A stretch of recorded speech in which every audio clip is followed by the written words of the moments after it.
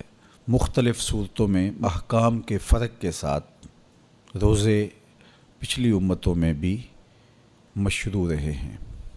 کتاب رحمت قرآن مجید سے جو کلمات میں نے آپ کے سامنے رکھے ہیں، ان میں یہی ارشاد فرمایا گیا، اے ایمان والو، تمہارے اوپر روزے فرض کیے گئے ہیں جس طرح تم سے پہلوں پر فرض کیے گئے، تاکہ تمہیں تقوی کا نور نصیب ہو، تم متقی بن جاؤ، تمہیں پرہیزگاری میسر آئے۔ تو ہر امت پر کسی نہ کسی طرح سے روزے فرض کیے گئے تھے، لیکن اس امت کو کامل مہینے کے روزے نصیب ہوئے۔ روزہ فرض کیوں کیا گیا؟ سویر سے لے کر شام تک سب کچھ ہونے کے باوصف بھوک اور پیاس میں وقت گزارنا اور میسر ہونے کے باوجود ایک گھونٹ بھی حلق سے نیچے نہ اترنے دینا، آخر اس میں کیا حکمت تھی؟ تو یہ بات اچھی طرح سے ہمیں سمجھ لینی چاہیے کہ یہ صرف کھانے پینے کو ترک کر دینا ہی نہیں ہے، بلکہ ان مقاصد جلیلہ کے حصول کے لیے روزہ رکھا جاتا ہے جو مومن کی زندگی کا مقصود ہے۔ اور اگر کوئی شخص کھانا پینا تو ترک کر دیتا ہے لیکن ان امور سے نہیں رکتا جن امور سے روکنا ان روزوں کا مقصود تھا، تو اس کا روزہ نہیں کہلاتا۔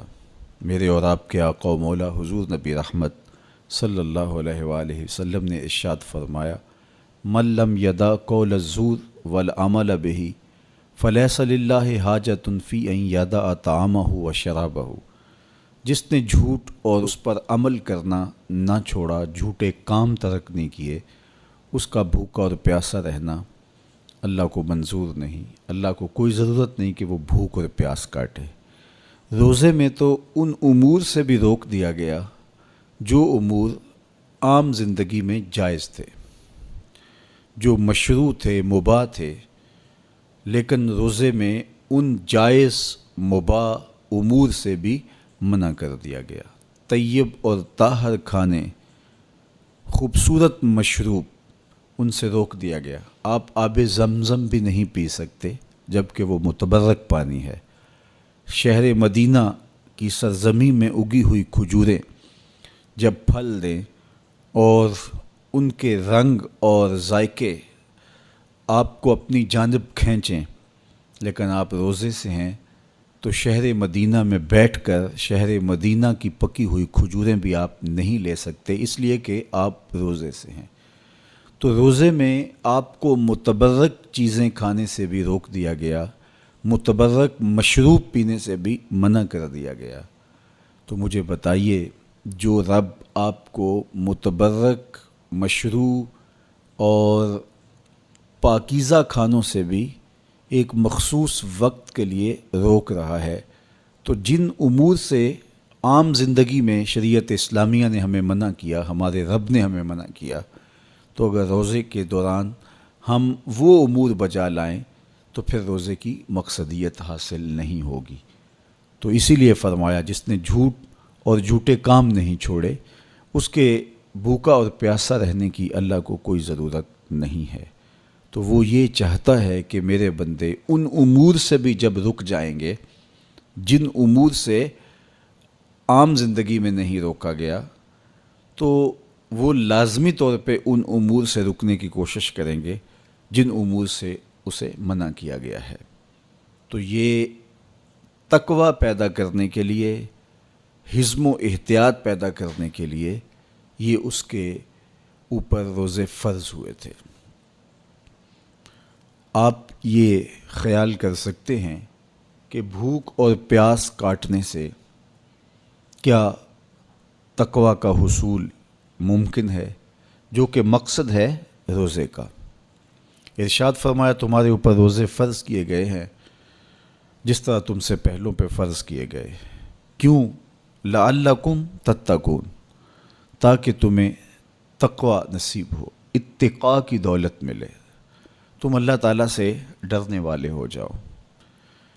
تو کیا بھوک اور پیاس کاٹنے سے اللہ کی خشیت، اللہ تعالیٰ کا خوف حاصل ہوتا ہے؟ تو ایک تو بات وہی جو میں نے ابھی کہی کہ جب آپ ان امور سے بھی رک جائیں گے جن امور کو عام زندگی میں مباح رکھا گیا ہے، تو پھر آپ شعوری طور پہ ان چیزوں سے کیوں نہیں رکیں گے جو عام زندگی کے اندر بھی منع کیے گئے ہیں۔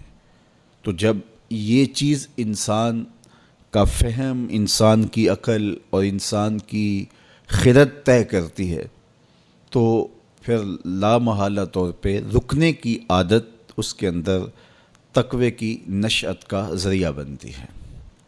آپ نے عمومی طور پہ دیکھا ہوگا کہ رمضان المبارک کا ماہ نور جب اختتام کو پہنچتا ہے اور عید کے دن ہمارے سامنے عید کے 2-4 دن بھی یہ مشق رہتی ہے، اچانک کوئی مشروب آیا اور پینے لگے تو رک گئے، وہ کہیں ہمارا روزہ تو نہیں، لیکن پھر خیال آتا نہیں ہم روزے تو نہیں ہیں، آج تو عید کا دن ہے، تو ہم پی لیتے ہیں۔ چونکہ پورا مہینہ دن بھر ہم مشروبات سے رکے رہے اور آج بھی دن کے اجالے میں ہمیں پانی دیا گیا تو ایک دم ہمیں جھجک پیدا ہوئی، لیکن پھر ہمیں یاد آیا کہ اب روزے بیت گئے ہیں اور میں روزے سے نہیں ہوں۔ تو جو چیز جائز اور مشروع تھی اس میں ایک وقت کے لیے اس چیز سے بھی ہم رکے تو ہماری طبیعت کے اندر یہ ملکہ پیدا ہو گیا کہ ہم اس سے رکنے کا مزاج پیدا کر لیتے ہیں۔ تو اگر ہم ان امور سے رک جاتے ہیں جن کو شریعت اسلامیہ نے منع کیا ہوا ہے، تو پھر دوبارہ جب اس کو کرنے لگتے ہیں تو پھر ہمارا ہاتھ بھی رکے گا اور پھر ہم مستقل اپنے ہاتھ کو روک سکتے ہیں کہ ہاں میاں یہ روزے میں بھی چیزیں منع تھیں اور روزے کے بعد بھی یہ چیزیں ہمارے اوپر منع ہیں۔ تو ایک ملکہ پیدا ہو جائے گا ان امور منہیات سے رکنے کا، ان سے باز رہنے کا۔ تو گویا یہی تقوی ہے کہ جو اللہ جل شانہ نے ہمارے اوپر حرام کیا ہے اس سے ہم رک جائیں، جس کام کے کرنے کا حکم دیا ہے اس کام کو ہم بجا لائیں۔ کسی نے تقوی کی یہ تعریف کی اور کتنی خوبصورت تعریف کی کہ جہاں تمہارا رب تمہیں دیکھنا چاہتا ہے تم وہاں پائے جاؤ، اور جہاں تمہارا رب تمہیں نہیں دیکھنا چاہتا وہاں تم نہ پائے جاؤ، تو یہ تقوی ہے۔ تو اس لیے روزے کا مزاج ہمیں تقوی دیتا ہے۔ اور دوسری بات، بھوک اور پیاس کے مسلسل گوارا کرنے سے انسان کی خواہشات دبتی ہیں اور نفس امارہ کمزور ہوتا ہے۔ ہمارے 2 دشمن ہیں جو ہمیں جادہ مستقیم سے بھٹکانے کے لیے دن رات کوشاں ہیں، ایک نفس اور دوسرا شیطان۔ شیطان ہمیں راہ حق سے بہکانے میں لگا رہتا ہے، لیکن شیطان جب خود شیطان بنا تو اس وقت کوئی دوسرا شیطان نہیں تھا جس نے اس کو شیطان بنایا، بلکہ وہ نفس تھا جس نے شیطان کو شیطان بنایا۔ اس نے سر اٹھا کے کہا انا خیر منہ، میں بہتر ہوں، خلقتنی من نار و خلقتہ من طین، مالک تو نے اس کو مٹی سے بنایا اور مجھے آگ سے بنایا، آگ افضل ہے، مٹی مفضول ہے، افضل مفضول کو کیسے سجدہ کرے؟ تو میں تو سجدہ نہیں کرتا۔ باقاعدہ ایک دلیل لے کے نفس کھڑا ہو گیا، اس نے ایک حجت تراش لی اور کہا کہ نہیں، میں اس تیرے شاہکار کو سجدہ نہیں کروں گا، جبکہ حکم اس کا تھا جو اس شاہکار کو بنانے والا تھا، حکم اس کا تھا جس نے اس کے وجود کو پیدا کیا تھا، لیکن اس دلیل پر اس کے نفس کو تسکین پہنچی اور اس نے کہا کہ میں بہتر ہوں اور میں اس کو سجدہ نہیں کروں گا۔ اللہ تعالیٰ نے راندہ درگاہ کر دیا، تو اس نے اللہ کے حضور قسم کی کہ مجھے تیری عزت کی قسم، میں تیرے بندوں کو تیرے تک نہیں پہنچنے دوں گا، ان کے چاروں طرف سے ان پر حملہ آور ہوں گا اور ان کو راہ مستقیم سے ہٹا دوں گا۔ تو نفس وہ بڑا دشمن ہے جو شیطان کو شیطان بنانے والا ہے۔ اب ہمارے یہ 2 دشمن مستقل ہمارے ساتھ جڑے ہوئے ہیں اور ہمیں جادہ حق سے، راہ مستقیم سے ہٹانے کے لیے کوشاں رہتے ہیں۔ ماہ سیام میں کیا ہوتا ہے؟ جس طرح کہ آپ نے ابھی حضور علیہ السلام کی مبارک حدیث کا مفہوم سنا کہ جب ماہ سیام آتا ہے تو جنت کے دروازے کھول دیے جاتے ہیں، جہنم کے در بند کر دیے جاتے ہیں اور شیاطین جکڑ دیے جاتے ہیں۔ وسلسلۃ الشیاطین، تو شیاطین جکڑ دیے جاتے ہیں۔ تو ہمارے دو دشمن تھے، نفس اور شیطان، شیاطین جکڑ دیے گئے۔ اب ہمارا دشمن نفس موجود ہے۔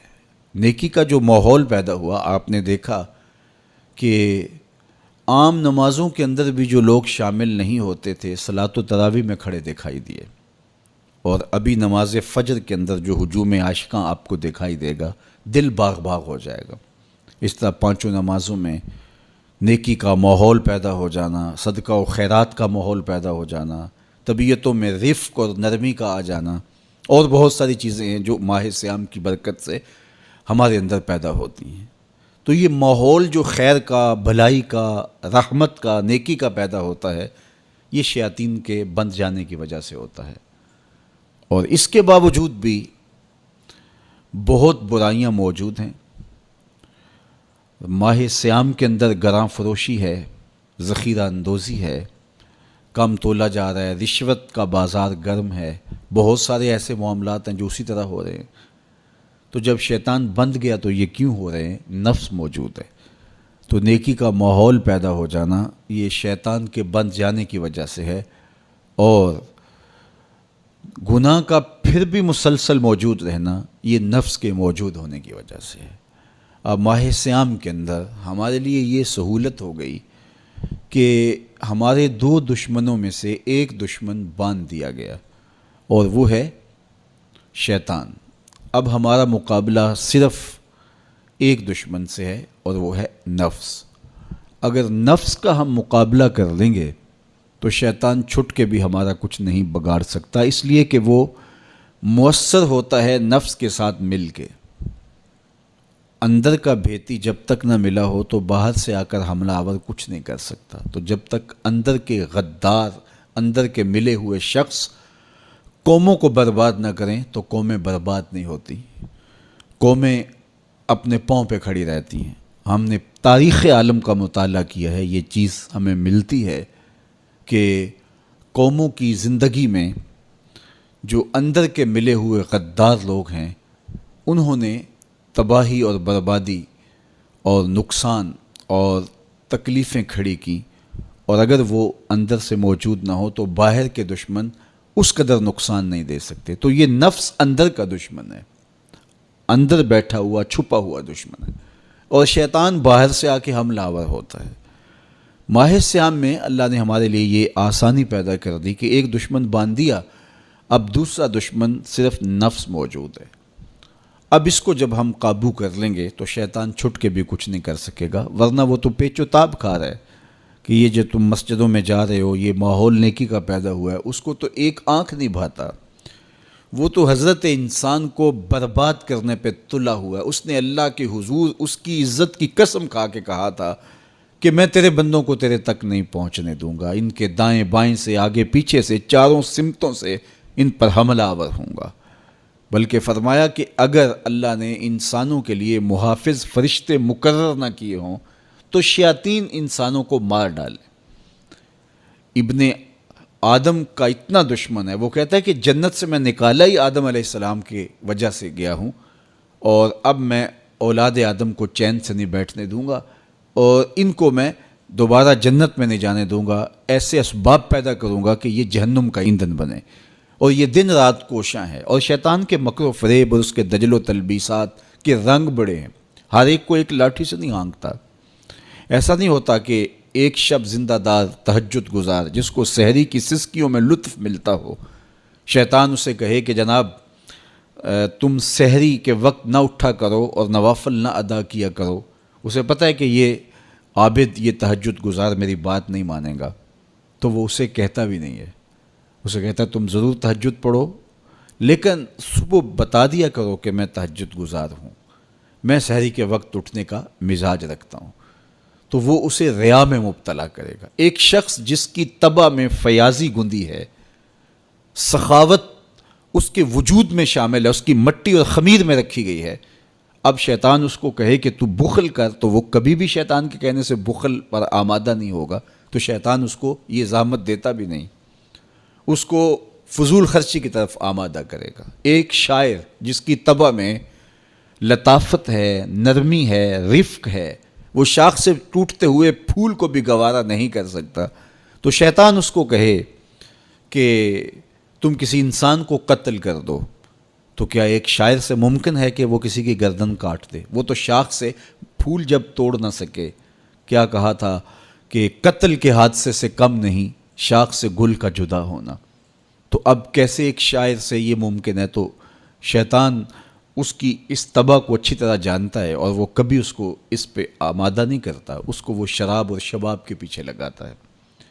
ایک عالم دین جس کا اوڑھنا بچھونا ہی دین ہے اور منبر و محراب کی نوکری اس کی سعادت مندی ہے، اور جب وہ واضح و تلقین اور نصیحت کرتا ہے اس کی روح کو قرار اور باطن کو تسکین نصیب ہوتی ہے، اب شیطان اس کو کہے کہ تو منبر و محراب کی نوکری چھوڑ دے، تو مجھے بتائیے ایک عالم دین منبر و محراب کی نوکری چھوڑ کے گنڈیریاں بیچے گا تو اس کی بات تو نہیں مان سکے گا، تو شیطان اس کو یہ کہتا بھی نہیں ہے، اس کو کہتا ہے تیرے جیسا خطیب بھی تو زمانے میں دوسرا نہیں ہے، بات کرنے کا جو ڈھب تجھے آتا ہے وہ کسی اور کے پاس تو نہیں ہے، جتنا علم تیرے پاس ہے، صغرے کبرے ملانے کا جو فن تو جانتا ہے، لفظوں کی کھال ادھیڑنے کا مزاج جو تیرے پاس ہے، علمی منہ شگافیاں اور دقائق کا جو علم تیرے پاس ہے وہ کسی اور کے پاس بھلا کب ہے؟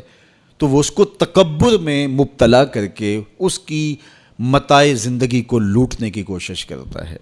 تو اس کے وار ہیں، اس کے حملے ہیں، اس کے جال ہیں جو پھیلا کر کے اس دام تزویر کے اندر لوگوں کو پھانس لیتا ہے۔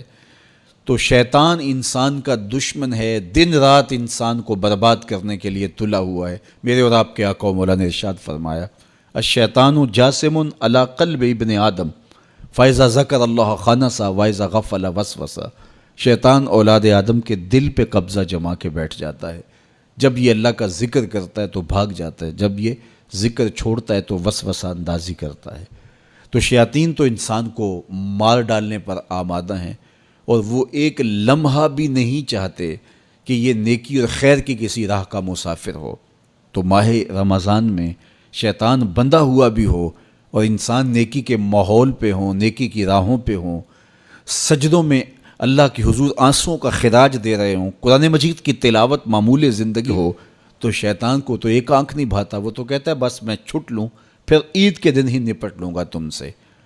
اب اگر شیطان کے چھٹنے سے قبل ہم نے نفس کو کنٹرول میں کر لیا، قابو میں کر لیا، تو شیطان چھٹ کر بھی کچھ نہیں کر پائے گا، ورنہ وہ نفس کے ساتھ مل کے اور زیادہ ہمیں بگاڑنے کی کوشش کرے گا۔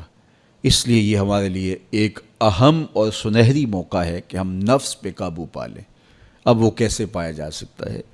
روزہ نفس کو کنٹرول کرنے کا ایک مؤثر ذریعہ ہے، خود روزہ نفس کو، نفس امارہ کو قابو کرنے کا ذریعہ ہے، اس لیے کہ نفس 3 چیزوں سے کمزور ہوتا ہے۔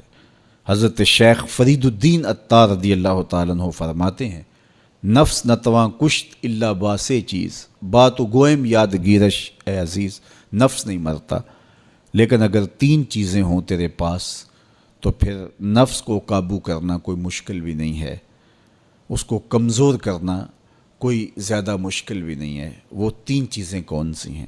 خنجر خاموشی و شمشیر جو، نیزائے تنہائی و ترک ہجو، خاموشی کا خنجر، بھوک کی تلوار اور تنہائی کا نیزہ۔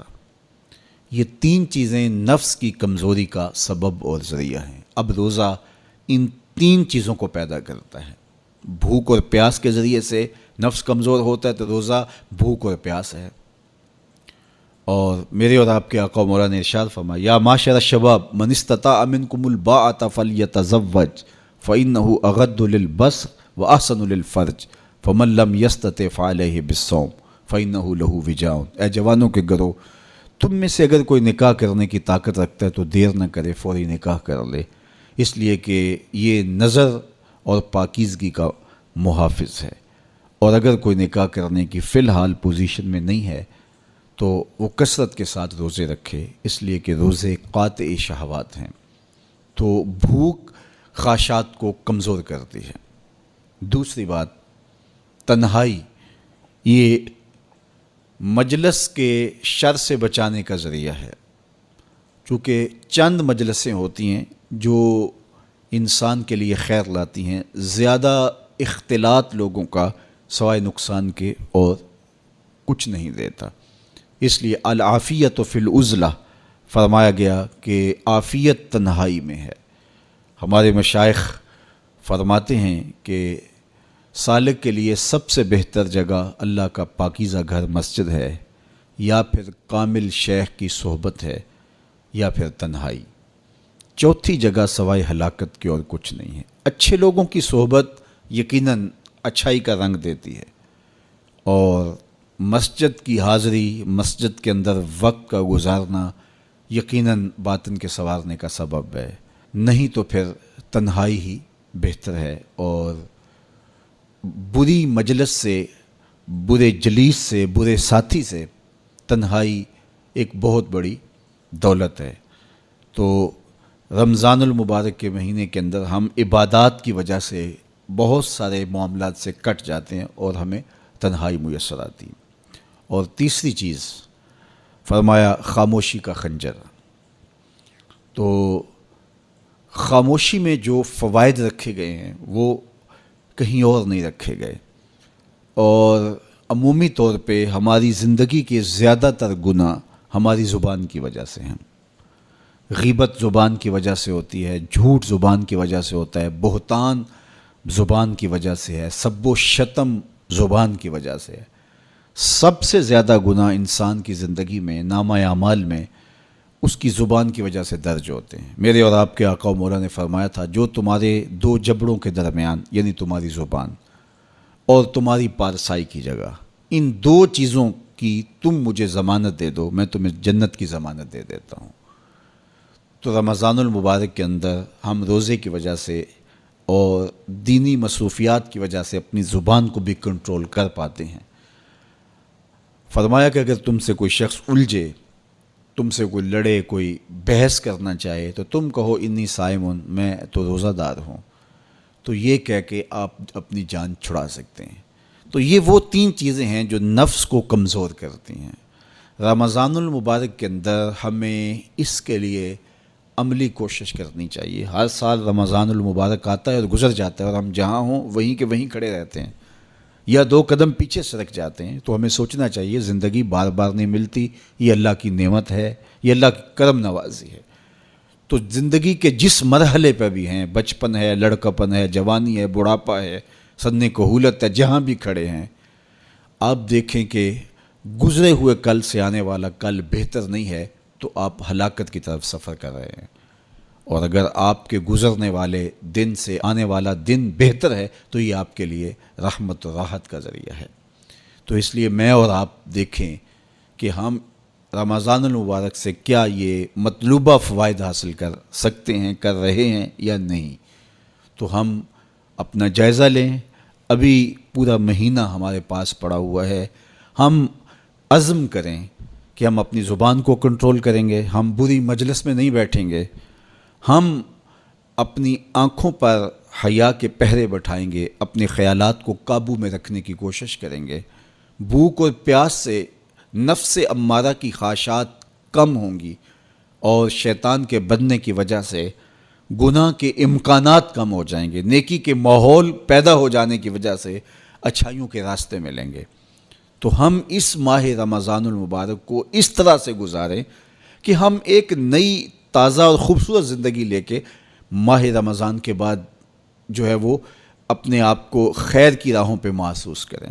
یہ ایک اللہ تعالیٰ نے ہمارے لیے ایسا مہینہ رکھا ہے جس میں ہم عصر نو اپنی زندگی کو مرتب کرتے ہیں۔ یہ ایک نیا ٹرینڈ سیٹ کرتا ہے یہ مہینہ، اور یہ ماہ مبارک ہماری زندگی کے اندر جو ہے وہ ایک نظم پیدا کرتا ہے۔ اس میں ہم جو ہے وہ اللہ سے، اس کے رسول سے، کتاب اللہ کے ساتھ نیک لوگوں کے ساتھ، مسجد کے ساتھ، قرآن مجید کے ساتھ جڑ جاتے ہیں۔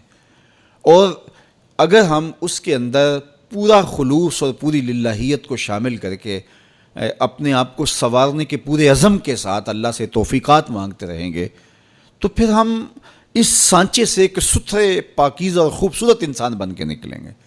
تو اس لیے ہمیں چاہیے کہ یہ مبارک مہینہ جو اللہ نے ہمیں نصیب کیا، اس مہینے کو اچھے طریقے سے ہم گزاریں۔ تقوی کا حصول جو اس مہینے کے روزوں کا مقصود ہے وہ ہم اپنے اندر پیدا کریں، اور ماہ صیام کا ماحول تقویٰ دیتا ہے، ماہ صیام کا باطنی نور تقویٰ دیتا ہے، ماہ صیام کے انوار تقویٰ دیتے ہیں۔ روزہ تقوی کی نشأت کا ذریعہ ہے، تقویٰ پیدا کرتا ہے طبع کے اندر، اور ایک نئی خوبصورت زندگی کا آغاز ہوتا ہے۔ تو میں اپنے جملہ ناظرین سے، جملہ ناظرات سے، سامعین اور سامعات سے یہ کہوں گا کہ وہ اس مبارک مہینے کی برکتوں کو خوب لوٹیں اور پوری طرح سے اس کے انوار کو اپنے اندر جذب کریں۔ جو روشنیاں اور جو فضاؤں کے اندر نور بکھرا ہوا ہے اس کو اپنے اندر اتار لیں اور پوری طرح سے اپنے اندر اس کو جذب کر لیں۔ پورا مہینہ جب ایک پاکیزہ ماحول میں آپ رہیں گے اور شرور سے، شر سے، بری مجلسوں سے، برے جلیس سے آپ بچنے کی کوشش کریں گے تو ایک مہینہ طبع کے اندر ایک مؤثر تبدیلی لانے کے لیے کافی ہوتا ہے۔ اور پھر اللہ تعالیٰ نے ہمارے لیے یہ کرم نوازی کیا ہے کہ ہر عمل کا اجر 70 گنا بڑھا دیا ہے۔ تو گویا ہم ایک قدم اٹھاتے ہیں تو 70 قدم آگے بڑھ جاتے ہیں۔ تو یہ ہمارا سفر تیز کر دیا جاتا ہے اور ہم تیزی کے ساتھ چل رہے ہوتے ہیں، اور ایک مہینہ گویا 70 مہینوں کے برابر ہو جاتا ہے۔ تو 70 مہینے مسلسل بندہ ایک نیکی کے ماحول میں رہے تو اس سانچے سے جب باہر نکلے تو پھر وہ کیسا نکھرا ہوا اور پاکیزہ انسان ہوگا۔ تو اس لیے ہمیں اس ایک مہینے کو پوری توجہ کے ساتھ صرف کرنا چاہیے اور اس کے ایک لمحے کی قدردانی کرنی چاہیے۔ تو دیکھنا پھر یہ مہینہ کس طرح زندگی کے اندر ایک نئی خوبصورت تبدیلی پیدا کرتا ہے۔ میں آپ سب لوگوں کے لیے دعا کرتا ہوں کہ اللہ اس ماہ مبارک کو، اس ماہ رحمت کو، ماہ نور کو میرے لیے، آپ کے لیے کرم نوازیوں اور رحمتوں کا ذریعہ بنائے اور اپنی خاص کرم نوازیوں سے ہم سب کو مالا مال کرے۔ اللہ آپ کا میرا حامی و ناصر ہو۔ وآخر دعوانا ان الحمد للہ رب العالمین۔